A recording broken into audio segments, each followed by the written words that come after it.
ஆண்டவராய் இயேசு கிறிஸ்துவின் நாமத்தில் அன்பின் வாழ்த்துக்கள். டிசம்பர் உடனே நமக்கு ஞாபகம் வருவது நம்முடைய ஆண்டவராய் இயேசு கிறிஸ்துவினுடைய அற்புதமான பிறப்பு.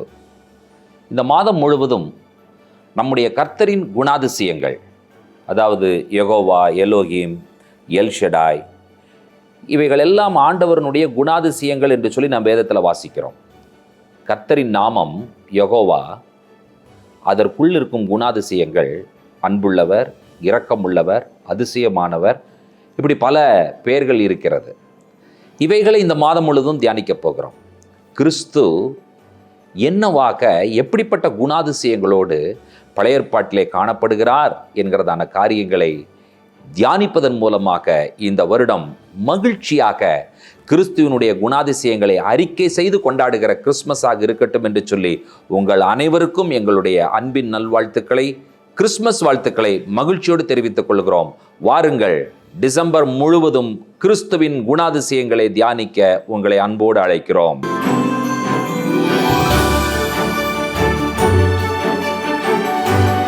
ஆண்டவராய் இயேசு கிறிஸ்துவின் நாமத்தில் அன்பின் வாழ்த்துக்கள். நம்முடைய இயேசுவை நாம் மீட்பர் என்று நாம் அறிந்திருக்கிறோம். ரிடீமர். அவர் எப்படிப்பட்ட ரிடீமர்? கின்ஸ்மேன் ரிடீமர், அதாவது உறவினர் மீட்பர்.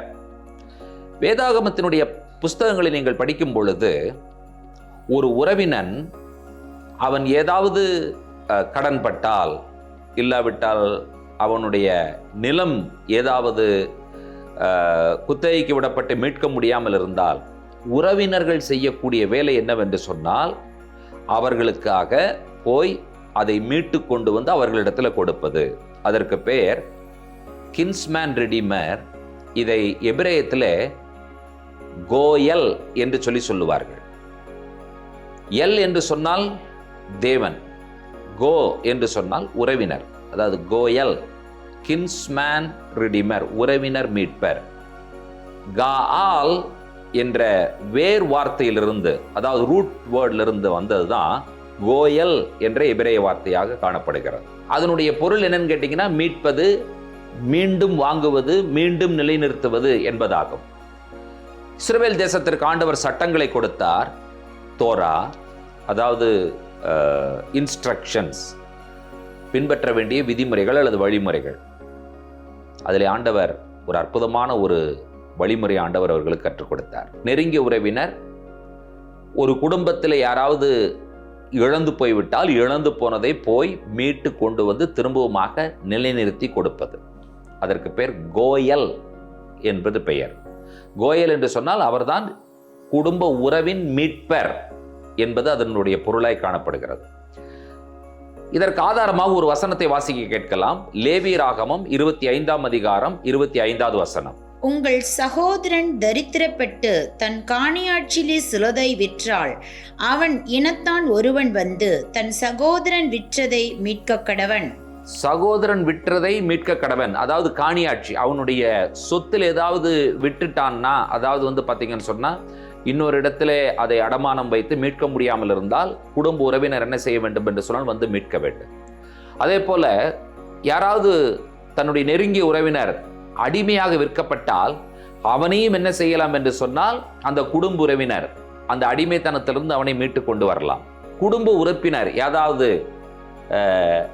கொலை செய்யப்பட்டு பழிவாங்கப்பட்டால், இரத்தத்தால் பழிவாங்கப்பட்டால் குடும்ப உறவினர் கின்ஸ்மேன் ரிடீமர், அதாவது கோயல் என்பவர் நீதியை நிலைநிறுத்துகிறவராகவும் என்ன பண்ண வேண்டும் என்று சொன்னால் செயல்படுகிறவராய் காணப்பட வேண்டும்.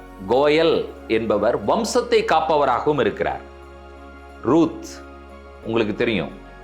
போவாஸ் யாருன்னு கேட்டீங்கன்னா உறவினர் மீட்பராக இருந்து அவர்களுடைய வம்சத்தை காப்பாற்றினவர் போவாஸ். இதுவும் நமக்கு தெரியும். ஸோ கோயல் என்று சொன்னால் கின்ஸ்மேன் ரிடீமர். நம்ம எல்லாருக்கும் நல்ல ஒரு விஷயம் தெரியும். போவாஸ் நம்முடைய இரட்சகர் ஆண்டவராய் இயேசு கிறிஸ்துவினுடைய மாதிரியாக பழைய ஏற்பாட்டிலே இருந்தவர் என்பதை நாம் அறிந்திருக்கிறோம். நம்முடைய ஆண்டவர் யார் என்று கேட்டால் நம்முடைய குடும்ப உறவினர். கிறிஸ்துவை பற்றி சொல்லும் பொழுது பவுல் என்ன சொல்லுகிறார்? அவர் அதிரசனமான தேவனுடைய தற்சுரூபமும் சர்வ சிருஷ்டிக்கும் முந்தின பெருமானவர் என்று சொல்லி கொலோசியர் 1:15 சொல்லுவது நம்ம எல்லாருக்கும் தெரிந்த ஒன்று. இப்ப கிறிஸ்துவை நாம் யாராக பார்க்கிறோம் என்று சொன்னால், நம் அனைவருக்கும் ஒரு மூத்த சகோதரனாக கிறிஸ்துவை நாம் பார்க்கிறோம். அப்படின்னா யாரு? நம்முடைய குடும்ப உறவினர். இந்த குடும்ப உறவினர் நமக்காக என்ன செய்தார் என்று சொல்லி கேட்கும் பொழுது கலாத்தியர் 3:13 தெளிவாக ஒரு விஷயத்தை நமக்கு சொல்லுகிறது. மரத்திலே தூக்கப்பட்ட எவனும் சபிக்கப்பட்டவன் என்று எழுதியிருக்கிறபடி கிறிஸ்து நமக்காக சாபமாகி நியாயப்பிரமாணத்தின் சாபத்திற்கு நம்மை நீங்களாக்கி மீட்டுக்கொண்டார். கோயல் கின்ஸ்மேன் ரெடீமர் என்றதான அவருடைய அந்த வேலையை அவர் முழுமையாக நிறைவேற்றினார் என்கிறதே உங்களுக்கு நான் சொல்லுகிற சந்தோஷமான செய்தி. நாம் அடிமைத்தனத்தில் இருந்தோம். யார் அடிமைத்தனத்தில் இருக்கிற ஒருவரை மீட்க முடியும் என்று சொன்னால், குடும்பத்தின் நெருங்கிய உறவினர் மீட்க முடியும். மரத்திலே தூக்கப்பட்ட எவனும் சபிக்கப்பட்டவன் என்று எழுதியிருக்கிறபடி கிறிஸ்து கோயல் கின்ஸ்மேன் ரெடீமர் நம்ம என்ன செய்தார் என்று சொன்னால், நியாயப்பிரமாணத்தின் சாபத்திலிருந்து நம்மை மீட்டு கொண்டார். அப்ப இவர் யாரு? Kinsman redeemer. எபேசியர் 1:11-14 நாம் என்ன வாசிக்கிறோம் என்று சொன்னால், நாம் இழந்து போன சுதந்திரத்தை திரும்பவுமாக நமக்கு மீட்டு கொடுத்த கோயல் உறவின் மீட்பராய் அவர் காணப்படுகிறார். வெளிப்படுத்தல் 19:11-16 நீங்கள் வாசிப்பீர்கள் என்று சொன்னால், நம்மேல் இழைக்கப்பட்ட அவ்வளவு அநியாயங்களுக்கும் நீதி வழங்குகிற, நீதியை நிலைநிறுத்துகிற ஒரு கோயலாக, உறவின் மீட்பராக அவர் செயல்படுகிறார் என்பதை நாம் அறிந்திருக்கிறோம். யோவான் 10:28 நீங்கள் வாசிப்பீர்கள் என்று சொன்னால், நமக்கு நித்திய ஜீவனையும் உறுதிப்படுத்துகிற ஒரு கோயலாக நம்முடைய இரட்சகர் ஆண்டவராய் இயேசு கிறிஸ்து காணப்படுகிறார் என்று சொல்லி நாம் பார்க்கிறோம். கிறிஸ்து என்னவாக பிறந்திருக்கிறார்? என்னை மீட்கும் என்னுடைய குடும்ப உறவினராக அவர் பிறந்திருக்கிறார். எத்தனை பேருக்கு இது சந்தோஷம்? யாரெல்லாம் பாவத்தில், அநியாயத்தில், அடிமைத்தனத்தில், கடன் பிரச்சனையில், பொருளாதார பிரச்சனையில், வியாதியிலே, பலவீனத்திலே சிக்கி தவித்துக் கொண்டிருக்கிறீர்களோ, இன்றைக்கு உங்களுக்கு ஒரு சந்தோஷமான அற்புதமான நற்செய்தியை சொல்லுகிறேன். கோயல் கின்ஸ்மேன் ரெடீமராக, நம்முடைய குடும்ப உறவினர் மீட்பராக கிறிஸ்து பிறந்திருக்கிறார் என்கிற சந்தோஷமான செய்தி உங்களுக்கு சொல்லிக்கொள்ள விரும்புகிறோம். கின்ஸ்மேன் ரெடீமருக்காக, கோயல் என்கிற அவருடைய அற்புதமான நாமத்திற்காக எத்தனை பேர் அவருக்கு நன்றி சொல்ல ஆயத்தமாகிவிட்டீர்கள்? உங்களையும் என்னையும் மீட்க வந்த நம்முடைய மூத்த சகோதரன் இரட்சகர் ஆண்டவராய் இயேசு கிறிஸ்து. ஜெபிப்போம். பரிசுத்தமுள்ள ஆண்டவரே, இந்த ஆசீர்வதிக்கப்பட்ட அற்புதமான காலை பொழுதிலே நீர் எங்களை மீட்க வந்த குடும்ப உறவின் மீட்பர், அதற்காக நாங்கள் நன்றி சொல்லுகிறோம். You are our kinsman redeemer. ஆண்டவரே, தகப்பனே, எங்களுடைய இழந்து போனதையெல்லாம் மீட்டு எங்களுக்கு கொடுக்கிறவர், எங்களுடைய வம்சத்தை, தலைமுறைகளை காப்பாற்றுகிறவர். ஆண்டவரே, எங்கள் மேல் சுமத்தப்பட்ட எல்லா அநீதிகளுக்காகவும் நீதியை நிலைநிறுத்துகிற கோயலாக இந்த உலகத்தில் நீர் அவதரித்தீர். அதற்காக நாங்கள் நன்றி சொல்லுகிறோம். எங்களுடைய வாழ்க்கை முழுவதையும் உம்மிடத்தில் சமர்ப்பிக்கிறோம்.